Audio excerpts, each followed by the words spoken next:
Hello, everyone. Welcome to the 21 Hats podcast. I'm your host, Lauren Feldman. This week, we bring you a conversation recorded at our recent 21 Hats live event in Ann Arbor, Michigan with Ari Weinzweig, co-founder of one of America's most influential small businesses. Starting 43 years ago with a highly successful college town delicatessen that they could have replicated all over the country, including for Disney, Ari and co-founder Paul Saginaw have instead built Zingerman's Community of Businesses, a collection of 12 Ann Arbor-based collaboratively run businesses, each with its own leadership and ownership structure. Together, these businesses produce $80 million a year in revenue. They include a bakery, a coffee company, 2 event spaces, a roadhouse, a Korean restaurant, a mail order operation, an international food tour business, a publishing house that publishes, among others, Ari Weinzweig, and a training center, Zing Train, that has shared the Zingerman's approach to business building with more than 10,000 other businesses. In 2003, Bo Burlingham pronounced Zingerman's the coolest small company in America. Bo's article became the foundation of Small Giants, his book about companies that are more intent on being great than being big.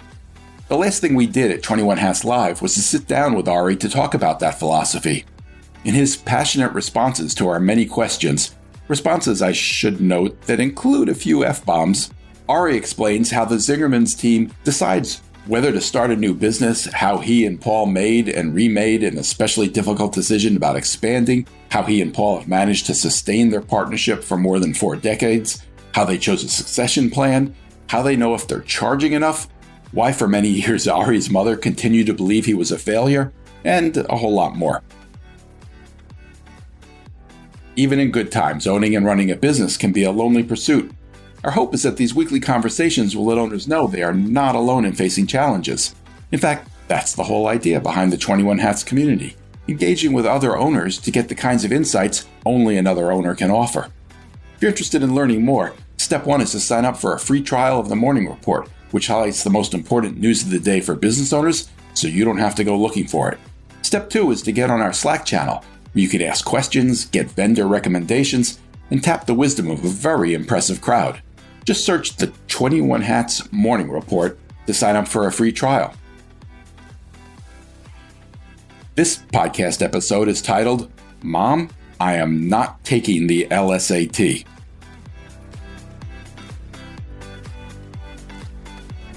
Where'd the ideas come from, and what's the process for deciding if you're going to create a business?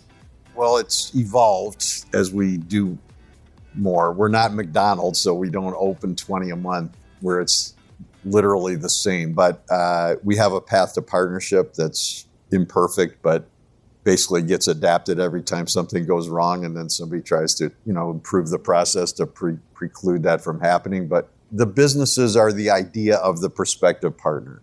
Is that usually someone from outside the company or inside the company? It's more from inside. It's not that it can't be from the outside. The ideas are cheap. I'll give you 40 right now in the next 5 minutes. The hard part's doing it. And although startups are a lot of work, the real hard work is 10 years later when the glamour is long since gone and the problems are the same, mostly.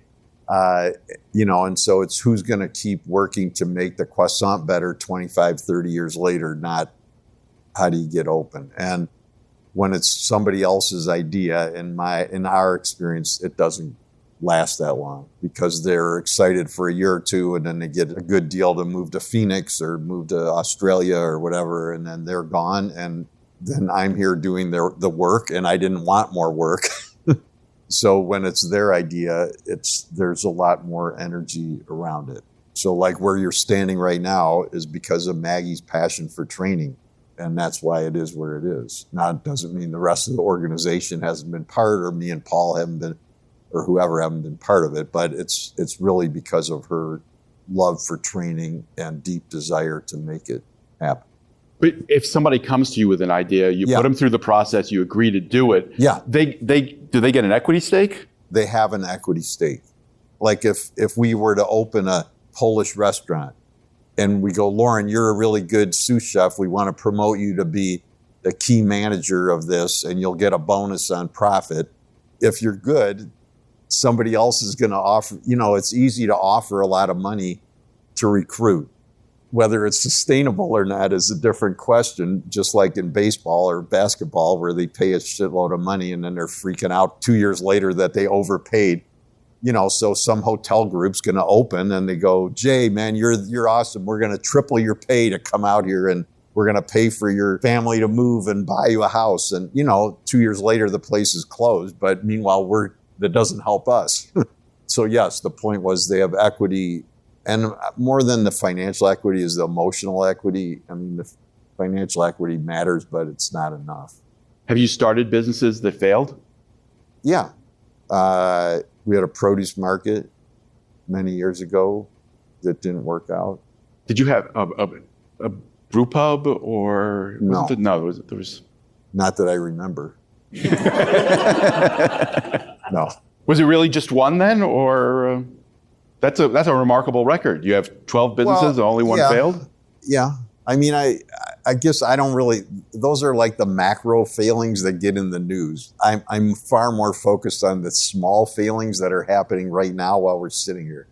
No, they don't get in the New York Times and they don't get in Inc. and whatever, but the failings are bad conversations. The failings are a 7.5 espresso instead of a 9 espresso. The failings are the server who didn't quite go back to the table enough, and they don't get in there. It gets in there 7 years later when your business went broke because of those things, so that's what I'm always looking at are the tiny parts. One of the other things you told us the other night was that a big part of deciding on your vision and your culture is deciding what you will not do as opposed to what you will do. Yeah, it's implicit in what you decide that you will do is what you won't do. And you gave an example, which is that it took you, I think you said 15 minutes to decide not to do. Might have been 25, but yeah. I assume it was a deli for Disney. Can you give us that was an easy decision apparently. It was very quick. Yeah. Give us an example of a hard one. Was there a no that you and Paul disagreed on? The hard one example is the airport. This is 25 years ago. Really wanted to do something in the airport. A deli? Something. I really didn't because I feel like it's too far and it's a different culture and it's hard enough to get people to go from here to the deli or the deli to the roadhouse, let alone a half an hour away, and you got to park and you got to go through security. And I'm like, it's a fucking half a day to check the espresso. Like no exaggeration. Like by the time you drive there, get through all that stuff, say hi to 3 people and get the espresso and see if it's okay and drive back. It's literally your whole morning is going to be gone. But he really wanted to do something and we went back and forth and, in his mind, it was going to be a really good financial thing too and a lot of exposure. And, finally, I was like, okay, we agreed and it was going to be called Zingerman's Land of 1,000 Flavors. So it wouldn't be a replica of the deli. It would be something different. And then 9/11 happened, and I would say not because of 9/11, but they used 9/11 as an excuse because it's not even your business. You license into the airport, so it's really not even your own employees. It's somebody else with your name. Anyway, they pulled out after 9/11. The company, Compass Group, I think it is. So that saved my ass. Then again, when they redid the terminal or whatever, then it came up again. And then I was like, I don't want to do it. And so what we finally settled on was we wholesale to the people in there, but it's not ours. But it's because Plum Market likes to promote that it's us, that whose product they sell, it often looks like us. But has that caused problems for you? Everything causes problems. Yeah, it does, but not life-threatening ones. Well, it's just, whatever. Like you're a partner, you're trying to make a future that he feels, it's all compromised. So you and Paul have been partners for 43 years, and we've been working together for 47 years this month. That's pretty remarkable on its face. Seems like it, yeah. Even being alive that long is an achievement, yeah. Why did it work? Well, I don't think there's any one reason. I mean, I think it's a lot of things, but shared vision is absolutely part of it. And we got lucky because we didn't write it down in the beginning, but we, in our heads, had reasonably shared vision, certainly shared values. And then now in the context of having done all this work on beliefs, which you now have the book. I would say shared beliefs also, which are not about ethics, but they're just beliefs. And then, all the other things that go into any healthy human, like emotional resilience, both of us working to improve our self-management a lot over the decades. Luck, still alive and have survived, gotten through whatever health issues that we've had and all that, If an entrepreneur came to you and said, I'm thinking about doing this project, I'm thinking about doing it with a partner, what's the best advice you could give them about working with a partner? It's all in, the natural laws of business, one of them is strengths lead to weaknesses. So it's whatever you're good at also tells you what your problems will be. So, like for us our biggest differentiator in the marketplace is what you just said, really amazing food. What's the inevitable weakness? It's expensive. Like you can't make what you had for cheap. It's, it just costs more to put better butter in. It costs more to make the bread the way we make it. It's just the reality. So it's the same with partners. Like I prefer the problem of having frustrating conversations around things like the airport because I would rather not do this alone. And that's coming from an introvert. So, for people who just want to make decisions, don't want to fucking deal with anybody else's opinion, it's much easier to do it on your own. And there's nothing wrong with that. It's just, which problem do you want? Do you want to be alone and your significant other gets sick of hearing you talk about it? Or do you want to have people that you're going to go, when things come apart, that you call in, that they're going to be in there with you working? You referred to that the other night as well, talking about the difference between voting on a decision or achieving consensus on a decision. Yeah. What happens when you don't get consensus? How do you deal with that? You just keep talking. You always eventually get consensus? Well, sometimes you consent to not do something, because you can't get consensus. But it's really what Paul and I were doing informally as partners from the beginning. So that's one of the reasons the partnership worked, is that informally we did that. Now it's formalized. So the backstory is when we opened the deli, remember, if you might remember, Paul had Monahan's seafood market. So the original thought was that the fish market was going to be bigger than the deli because it was already pretty busy and, 4 years established, and that Paul would come help me open the deli in the beginning, and then he would go back to the fish market where it was going to be bigger. But of course, that's not the way it played out. But so in the beginning, the ownership was I owned half because I was the one who's going to work there all the time, and they owned half together, each a quarter. Then Paul came a day or two a week. Then it was 3 days a week. Then it was 4, But the fact that I own more just never came up. It didn't come up from me and it didn't come up from him. So it wasn't relevant to our decision making. So in essence, we just used consensus, even though the typical model would have been on a tense situation. It's like, well, I own more. We're going to do it my way. And then when we rolled out the 2009 vision, which is 94, as we were working on it, some, resistance from outside and people that we would ask for input is like, well, why would anybody like Maggie want to be a partner in Zing Train if you're going to own more of it? You're just going to outvote them. Why would they want to be the partner? And so we just intuitively said, well, we like consensus, and we'll just do that with them too.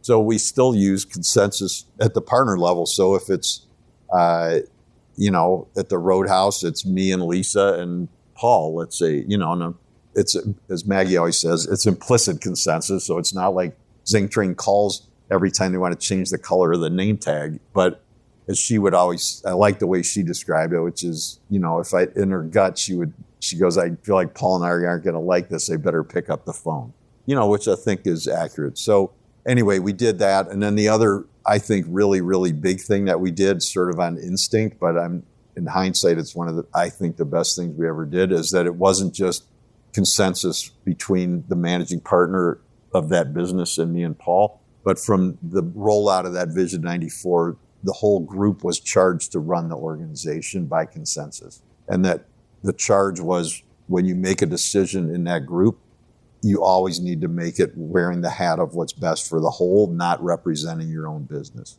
So the opposite of the American governmental system, instead of what we have, which is this sucks for Iowa, so I'm blocking it, even though it's clearly better, no offense to Iowa, but clearly it's better for everybody else. But Rhode Island is bad, so we're going to stop the whole country from doing this. It needs to be, well, for my business, it's not great, but clearly it's better for everybody else. Now, it's hard to do that, but at least you're supposed to do it. And so from the beginning of that vision in 94, every managing partner is part running the whole organization.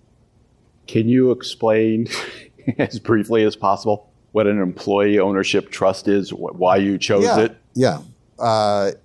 So we, as you're already extracting from our conversations, we created a fairly complex model, not trying to make it that way, but it's just how it played out.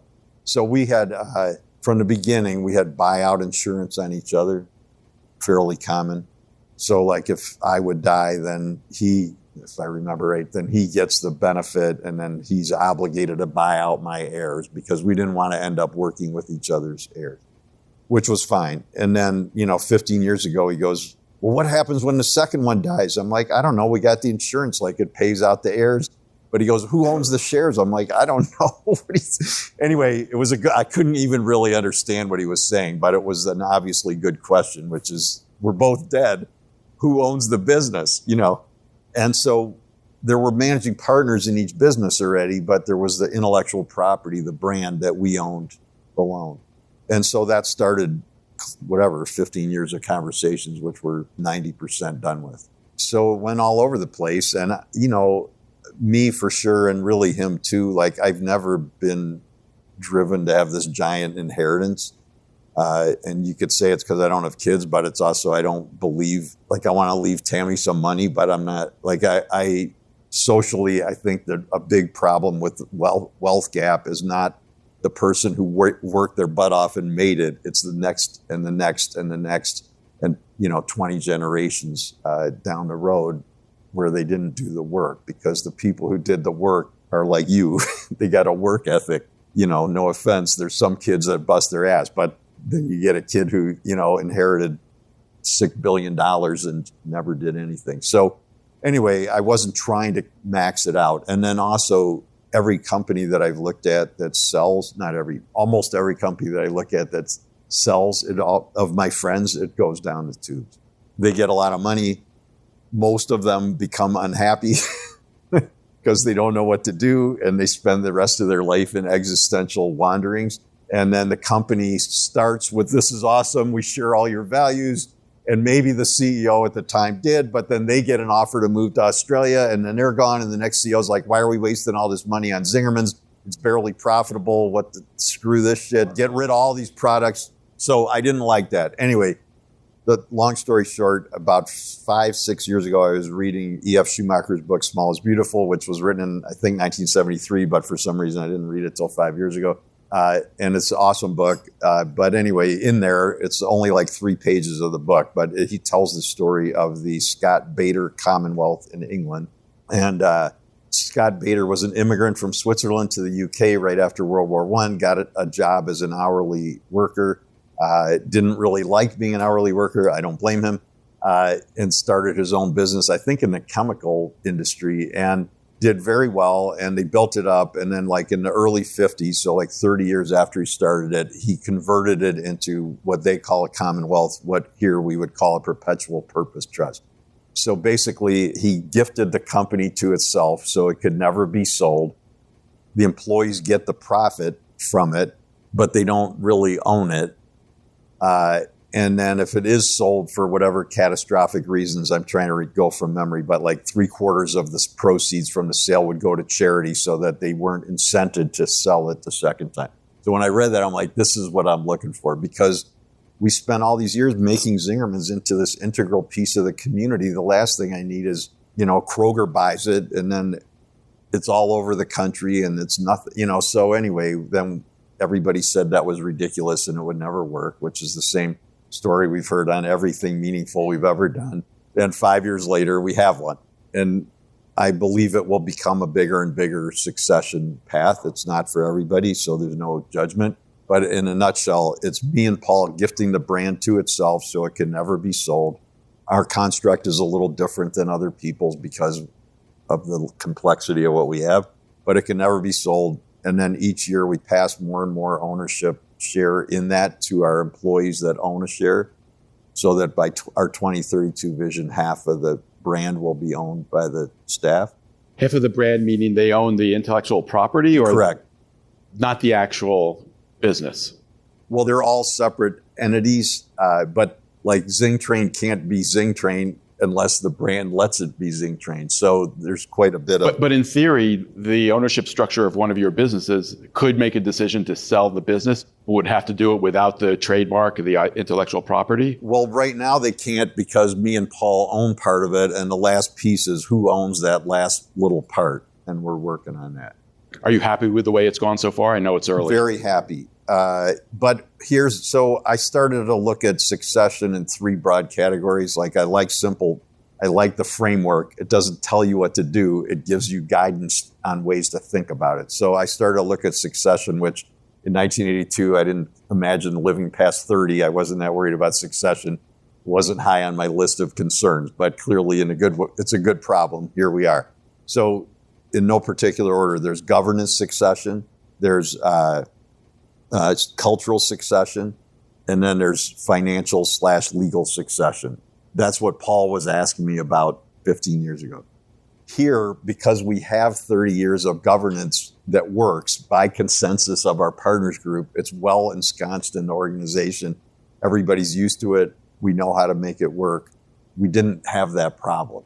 Most organizations, not saying this judgmentally, are still run like monarchies.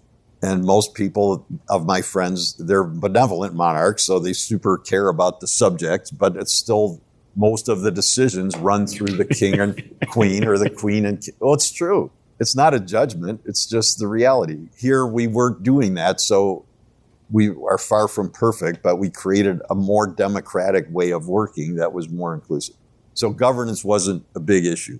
Cultural, it's never perfect, but by teaching everyone to think like a leader, by being open book management, by having whatever we got, 60, 70 internal classes, by all these different things that we do, I feel like we have a fair shot at that. But where we didn't have it was the legal, financial, and that's where the trust came in. Who's got a question? Have you ever seen this show, Bear? No. There's an episode in there. I know all about it, but I don't. There's an episode in there where one of the guys that works at a sandwich shop, he goes to a fancy restaurant and they try to train him into doing different things. Part of the episode is they make him clean spoons for a week and he hates it. He doesn't understand why. The maitre d' finally breaks it down and says, this matters. This is the beginning of bigger things. And you mentioned like the espresso, like that matters to you. I just sent a note to Zach at the Roadhouse. He does a weekly note to the staff, and he asks the managers every week for input on what he should put in there. And I included one of my pet peeves, which is keeping the server side of the dish line and the floor super clean, because for them, it's like where they dump the dishes. But I'm like, the whole restaurant starts there. So if it's sloppy on the dish where you put the dishes, it's going to be sloppy everywhere else. So it's funny. That was my question. Your details aren't in the bigger picture of things. Like, I want to be this successful, or I want to get this much money. You're like, I'm worried about these day-to-day details, which is amazing and shows why you're successful, I think. But how do you infuse that into every team member? Is it through training? Is it through culture? Is it through hiring? Is it through all the above? It's not that I don't think about the big stuff. I think my belief is we need to think big and we need to think small. If you think small in everything, it's micromanaging. If you don't think small in anything, it doesn't make sense, because you got to where you are by thinking about things that most people aren't going to notice. So like the salt level, like in the food world, the salt level is super important. And I wrote an essay years ago called Salt Makes Sense with a C, because like one undersalted dish could cost you $300 because people think their belief is it's tasteless and terrible. And actually all it was slightly undersalted, or conversely oversalted. So you need that, but at the same time, like thinking about perpetual purpose trust and how we create this community institution that, you know, in 2082, when Zingerman's has its 100th anniversary, I'm not going to be there, but the fact that it could still be ensconced in the community as this amazing old growth forest instead of one more industrial model replication is awesome. So it's a combination of the two. How do you get it in there? Yeah, all of those systems for sure. So in a restaurant, they're supposed to quality check. They should taste the line. Each person should taste their station. The sous chef or the chef tastes their station. I randomly taste stuff if I'm wherever, and then it still could go wrong. So that's the system. Then there's the culture, like, do people take pride in what they're doing? Do they care about it? Will the server say something if it's not right? Because most restaurants, like in the Bear, they get yelled at and then they're never going to say a word again. Jim Cal, Triad Components Group. So if compromise is a way of no one getting anything, but they really want, it's a compromise between two parties, and the trade-off is really someone getting something they always want some of the time. How do you fit in consensus into that? Well, that's a said with respect. That's a negative belief about compromise because it depends on how you do it. So I guess I don't look at it as just horse trading. It's how do we get to where, as much as possible, everyone gets what they want. So what I've learned over the years is it actually can create healthy win-win creative outcomes that nobody thought of on their own. And so what Congress does is compromise and horse trading, and it doesn't work. But the visioning process, because it's Stephen Covey, start with the end in mind, is super conducive to like, well, what do you really want out of this? And so it allows for much better, like, oh, well, what about this? Here's a true story. So Paul loves Las Vegas. We have a lot in common, but not a lot that's not in common. He loves Las Vegas. I've never been, and it's one of my negative life goals, never to go. No offense if anybody's from there. It's just not my thing. It seems like the antithesis of Ann Arbor. So he loves gambling. I'm anxious just to go out of the house in the morning. So we're different. So, I don't know, 6-7 years ago, like he really wanted to do something in Las Vegas. And I mean, there's reasons why, like his grandfather was in the Jewish gang mob in Detroit and he used to take him to gamble, whatever. So I really don't want to open outside the Ann Arbor area. So at some point I was just like, why don't you just go open your own thing? Like, I don't care. You could have a solo album after 40 years. It's fine. The organization succession worked out. We created that stewardship council, 5 people that I'm on, which is the meeting I just had. And we're all still working well together. Like, it's not a story. Like, there's no drama. Well, I hate to correct you, Ari, but on this point, that's a story. It's just a matter of whether the press is diligent enough to find out about it. Right. If they know about it, they would want to write about it. David Billstrom, Flashing Red Light. So, Ari, this is my first time here. And welcome. A long time admirer. Where do you live? Asheville, North Carolina. Oh, yeah. Ann Arbor in the mountains. Yes. And so one of the things that's just so comprehensive and unrelenting is the vertical integration. Okay. And Chris pointed out the sign in the restroom says, "We make signs." So my question is, from that, strengths are also weaknesses. What are the weaknesses or the challenges of that level of vertical integration?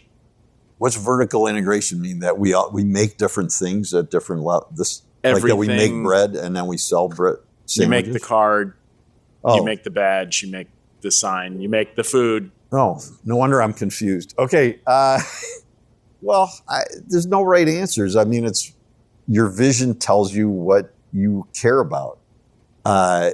Number one. Number two, there's an essay in the beliefs book that's about what we call 1+1 work. So even if you hire for diversity, which I'm all for, most companies that have good diversity hiring work, which is important, then put people into non-diverse jobs. So we hire a more diverse workforce and we put them in the same fucking box that they were in when it was a non-diverse workforce, which is not that helpful. Like, it's better than hiring homogenously, but it doesn't really. So the reason for diversity, yes, there's historical reasons to replicate enormous inequities. And it's also because the healthiest ecosystems in nature are the most diverse. It's just true. You don't have to like it. It's just true.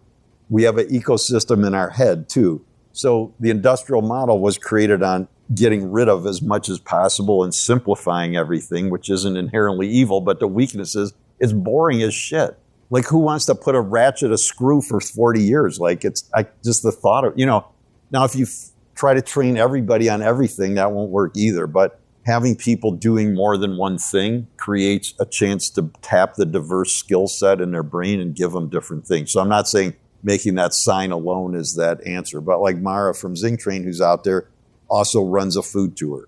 She's not the partner, but she runs one of the Irish food tours. Kirsten, who's out there, is very active on the diversity committee. So they're doing something else. If they want, they're doing something else. So I don't know. We don't have to do it, but I think that there's value to it being handwritten as opposed to printed. Yeah. So maybe the sign's a poor example. So I was thinking in terms of business model. Okay. And if I'm going to open a restaurant Yeah. and I make really good spaghetti, Yeah. I'm probably not going to make the rolls.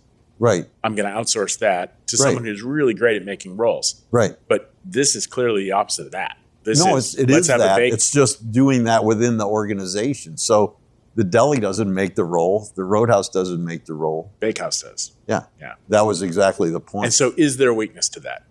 Yeah, I mean, McDonald's has a lot of, there's strength in McDonald's. The staff's not worried about anything except when they get off work and hoping they don't get yelled at, But I mean, it's the same. So it's all decided at corporate, and there's a big advantages to that. I mean, it's a lot less stressful in the moment. You don't really have to abstract.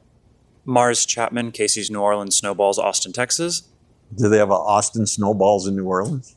I don't know, but I should probably go and investigate. Ari, what is a restaurant? Well, he asked me the other night. And what do you make? So I still teach the new staff orientation class. I'll be teaching it Sunday. If you're still in town and you want to come, you can. There's an essay in the Beliefs book about why I believe that's one of the best uses of owners' or leaders' time is to teach the orientation class. When I teach that class, and I will tell them again on Sunday, if they take only one thing away from the class, then I hope they take more because it's a long fucking class for one thing. But is to understand that we're ultimately only at work for one reason, and that's to bring people a great experience. And that everybody here is 100% responsible for the quality of the experience they give to every other human being, period. That's what we do. So, I mean, that's the nutshell. What's a restaurant or any business? I mean, it's an ecosystem. The next pamphlet is I'm working on two pamphlets at once, but one is on this organizational ecosystem metaphorical model that started in the Beliefs book, and it's evolved a lot.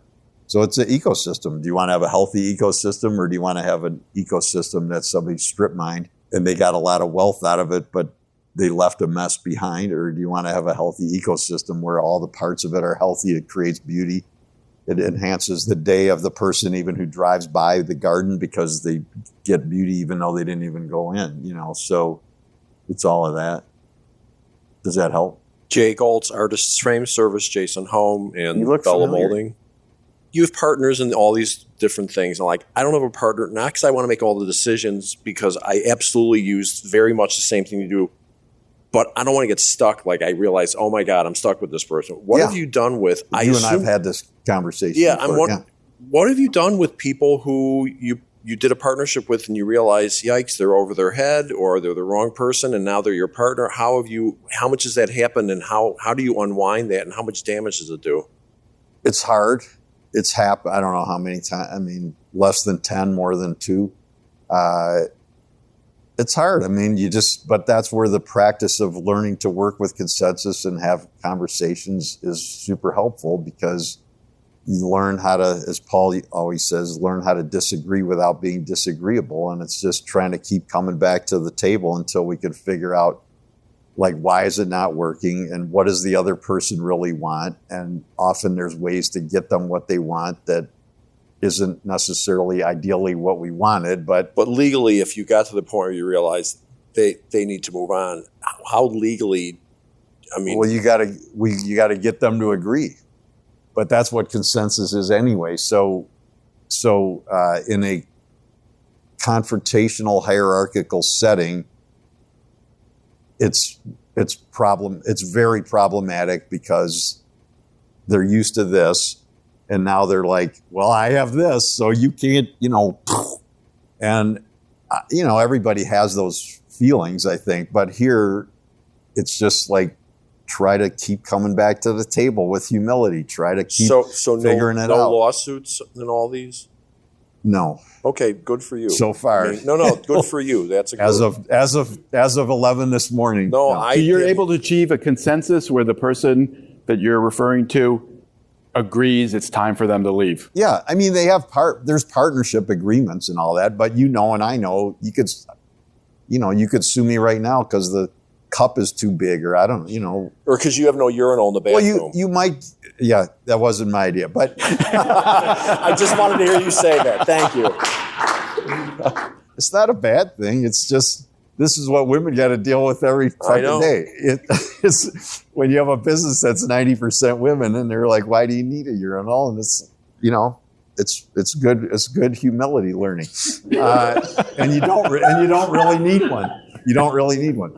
Well, it's true, but they're better. It's true. Why do they got to read a book that's always saying like mankind all day? It's not anyway. I mean, in a culture where people are trying to get to agreement and trying to not dominate, it's not perfect, but you can recover more effectively because culturally people have a lot of practice at it. Most places, they don't have any practice at it. The news is filled with stories of domination. The video games are all about domination. The sports stars are domination, and then you want them to work well together. And it's a chasm. Excellent answer. Thank you. Ed Loventhal, Valco Industries in Springfield, Ohio. Curious how you've kept so passionate about what you do in your organization and your community for 47 years that you still want to come in every day and be better today than yesterday. Well, the Green Book is on managing ourselves, and that's a lot of what I learned. Everybody's different, but whether you write it down or not, what's your vision? Like the writing down helps, but it's not critical. But what's your vision of your life? What do you want to do? Most people fulfill some part of their life's vision, but then they don't have a new one. And are you, self-management? Like, are you learning? Like, I like to learn, so I'm always learning. I really mostly don't do things I don't want to do. And then there's an essay in the third book about free choice, which really comes out of my anarchist stuff, but realizing going to therapy like 30 years ago that it was all my choice and that I don't need to do anything. And once I embraced that, it was really freeing because it's like, I don't need to go to work. I don't mean because of money. I just mean, I don't need to be nice to you. I could walk out of the room right now. And so it's when I realized it was all free choice, it really shifted my energy a lot. Like I choose to deal with difficult customers, I could ignore them. I choose to have the difficult conversations, even though I don't want to at one level, I choose to engage. And then a lot is around energy. So my friend Anise Kavanaugh is who I learned the energy stuff from. She lives in Sacramento. Her work is very good. And we've adapted it here. So on a base level, energy management is a job expectation here. That's a huge thing that also doesn't get written up a lot, but it's part of it's a job expectation that you bring positive energy. There's a lot of focus in the world on time issues.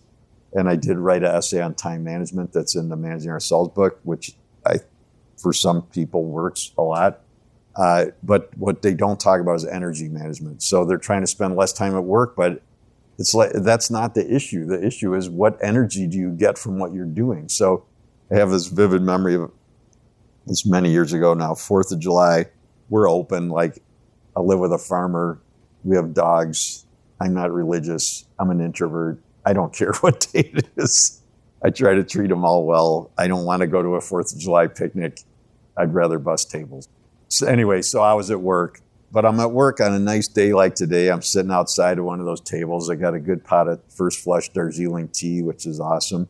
I'm working on some stuff about Emma Goldman, and I'm having a good day. And I know some people say not to, but I jump back and forth between multiple things all the time. So I'll be working on somebody, look at email, and I flip back and forth, and might not work for others, but for me it works. Anyway, so I flip to my email, and there's this note from this friend of mine.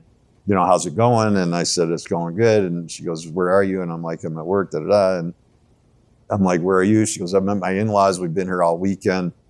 I got to get out of here.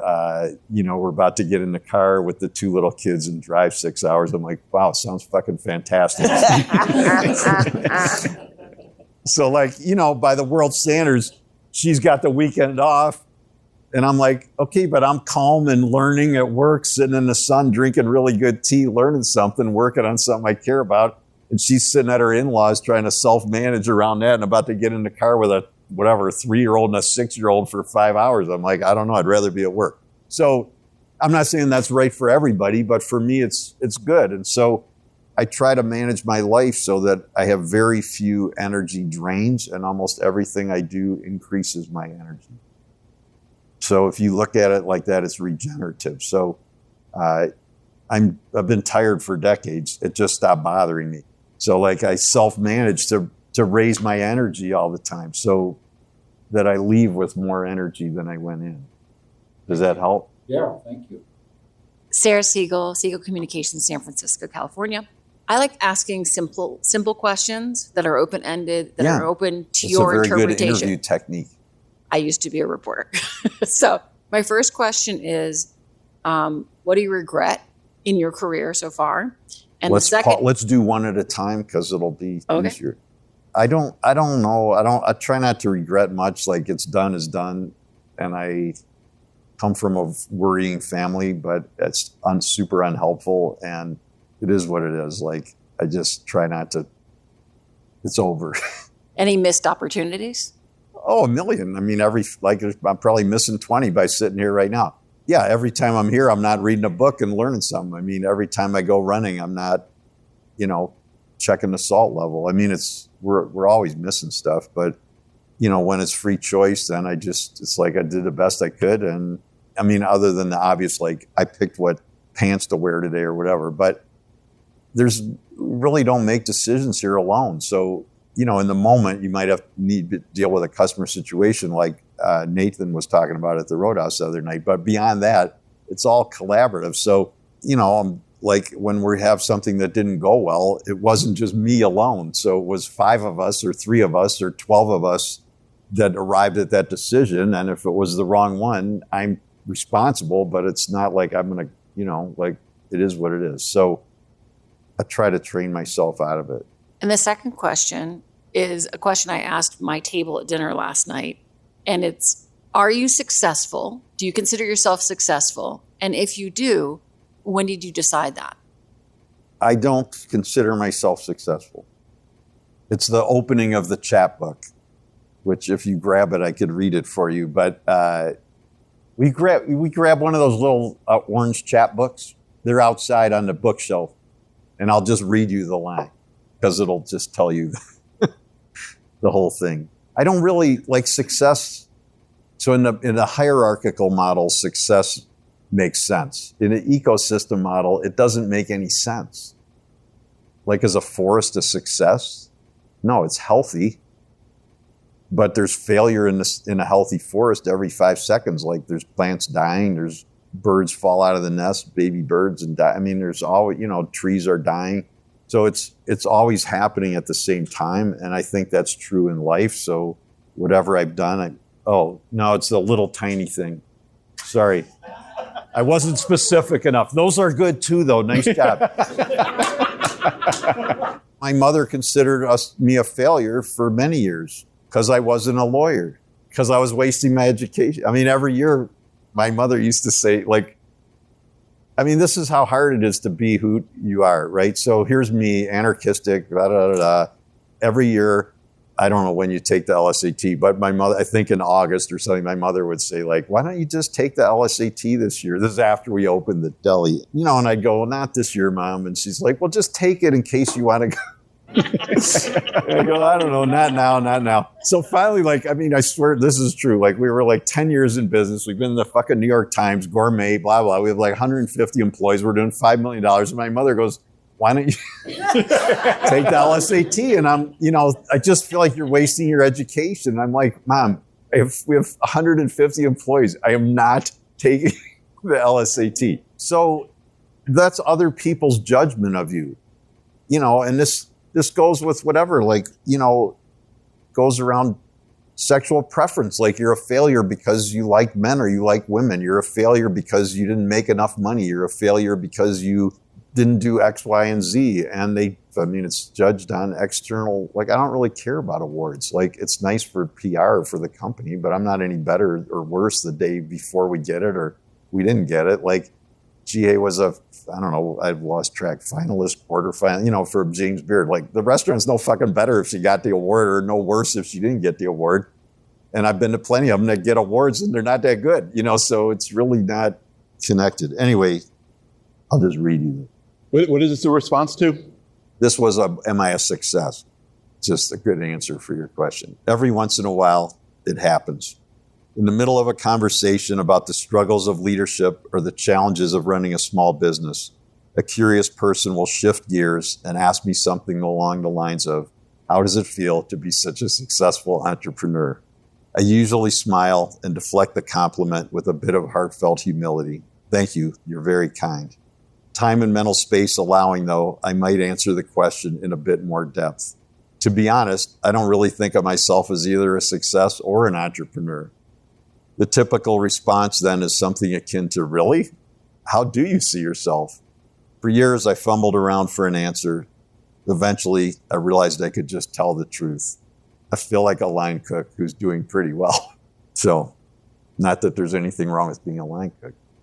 I'm Shannon Kennedy, the Morgan Square out of Hayward, California.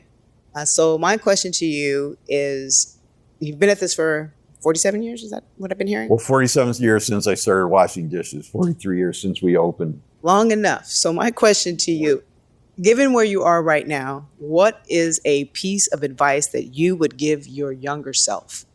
Well, I'm not that big on advice, but what I write about is all the things that I learned that I would have done differently if I would have known them. So it wasn't like we thought it was a bad idea to write a vision. I never knew you could. It's not like we said, we're never going to be open book management. I just never heard of it. It's not like I thought I shouldn't be mindful of my beliefs. I just didn't know you could be. So, what I try to write about is what I wish I would have known. Like, I'm not beating myself up about it because I wouldn't have learned it without going through what I went through. But those are the answers. And there's a lot more. Like, you can't, even if I give you all those books and you read them all before you open, you'll forget 80% of it on the first day when the dishwasher breaks and 6 things fall, whatever. But at least it's there, and that's what I would say. Ari, you mentioned that one of the challenges of serving great food is that it's expensive, it costs money to produce, you have to charge for it. What have you learned about charging and pricing that allows you to do that? Well, what I learned is, especially in our industry, there's a lot of people who are understandably afraid to charge what they need to charge. Then they don't make any money. Then they burn out. They can't pay. And the customer still thinks you're charging too much anyway. One of the best pieces of advice or insight that Paul and I got, we went to a seminar at Washtenaw Community College, right up the road from where I now live, like 35 years ago. And this guy, Tim Connor, who I think is still going in North Carolina, and we learned a number of things from him it was about catering. He just said, like, if you're at the top of the market in quality and you're not getting 20 to 30% complaints about your price, you're not charging enough. No, and it's true because you can't hit it perfectly. And, if you charge so little that no one complains, then it doesn't work. And so the public's perception is the prices are made up based on what that you can get for it. And that might be true, like with some high-tech thing where they're just like, we could charge this, and they do.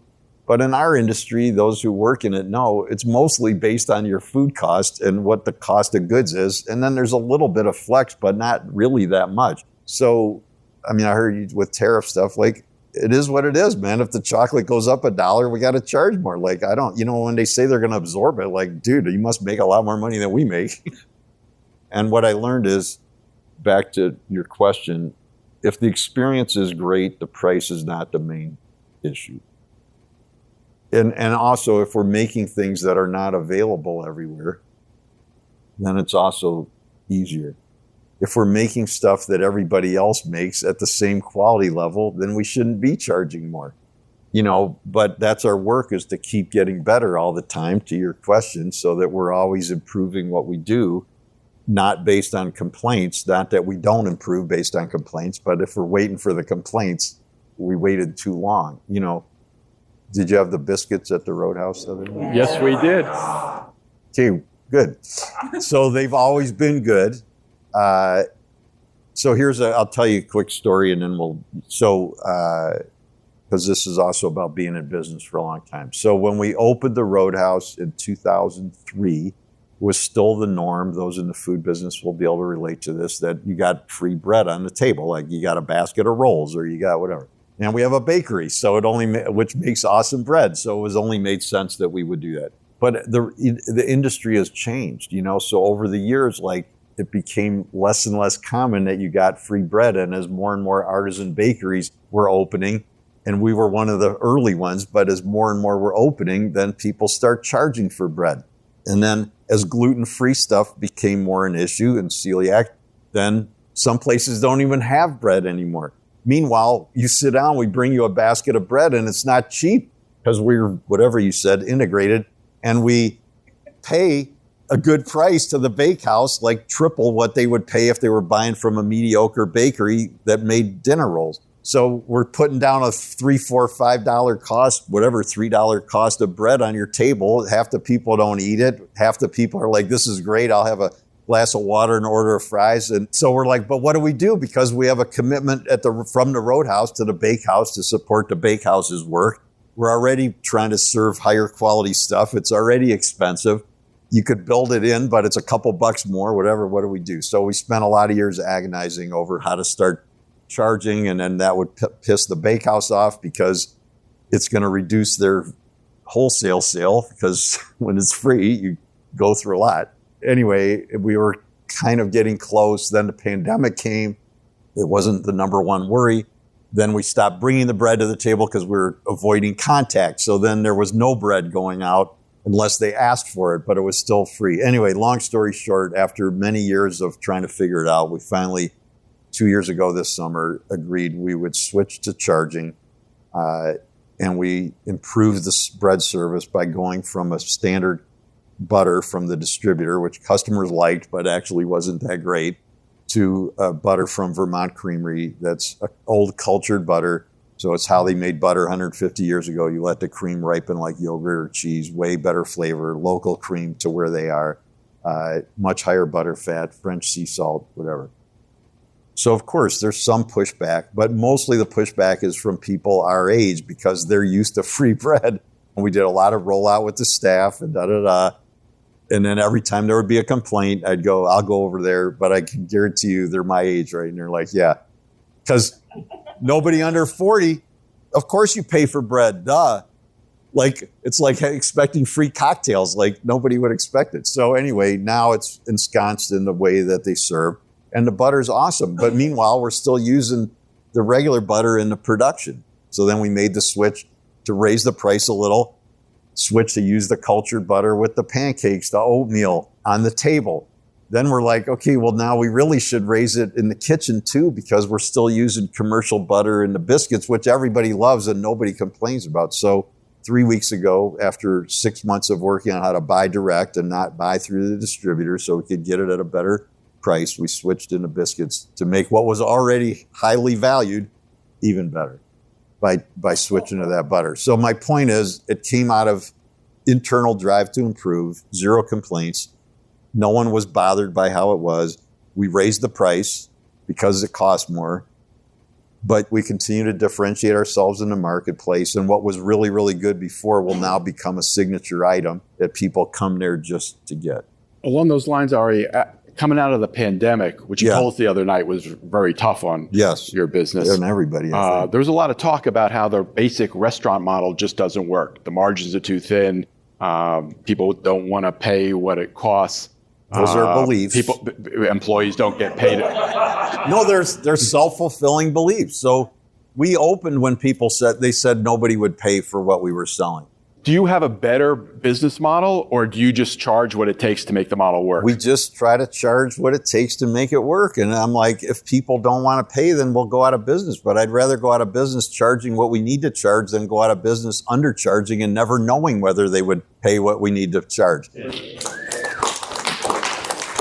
So I mean, here's another story from there. Like from 10 years ago, I remember like the beauty of pouring water is you have these conversations that nobody would have with you. So I'm pouring water, and I don't know, there's a guy at that first little table when everybody in restaurants can remember exactly where you sat 7 years later and what you had for dinner. I don't know why. But anyway, so they're at that first little table and I'm pouring water and I'm like, can I get you anything, or how's it going? And the guy's like, oh, it's really good, but the burger's too pricey.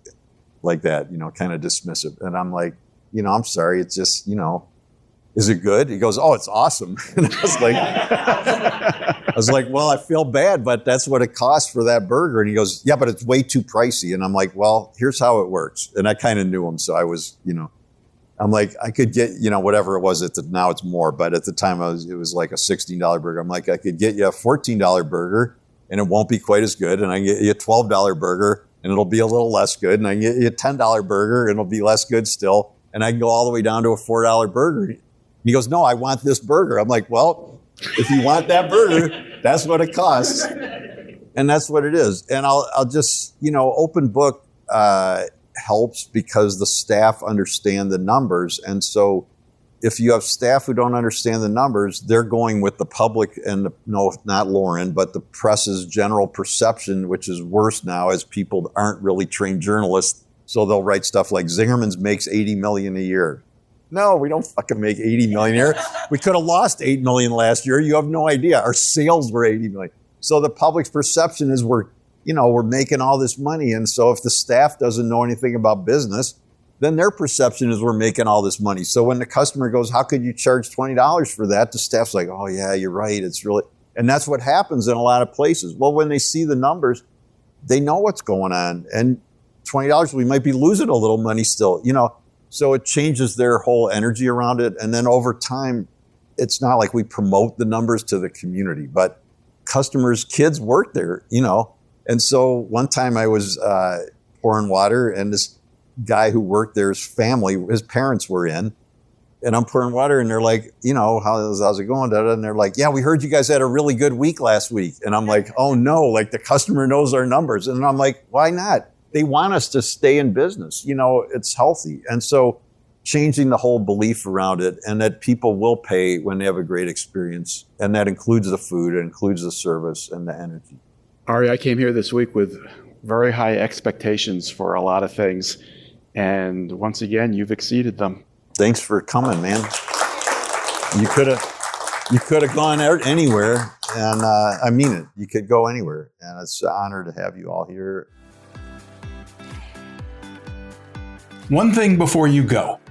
Everything we do at 21 Hats is created by entrepreneurs for entrepreneurs to help us all learn together. If you get something out of listening to these podcast episodes, consider joining the conversation. You can do that by joining the 21 Hats Sounding Board, a Slack channel where you can tap the wisdom of a very smart crowd, or by becoming a founding member and joining our monthly Zoom forum, where you can be part of conversations much like the ones we have on the podcast. You can sign up for both by subscribing to the Morning Report. If you have any questions, you can email me at lauren@21hats.com. And if you get something out of this podcast or out of the Morning Report, please tell a friend, tell an enemy, tell every business owner you know. Your word of mouth, owner to owner, will always be the most effective way to build this community for all of us. Thank you. It means a lot. This episode was produced by another entrepreneur, Jess Stuberon, founder of Blank Word Productions. Thanks for listening, everyone.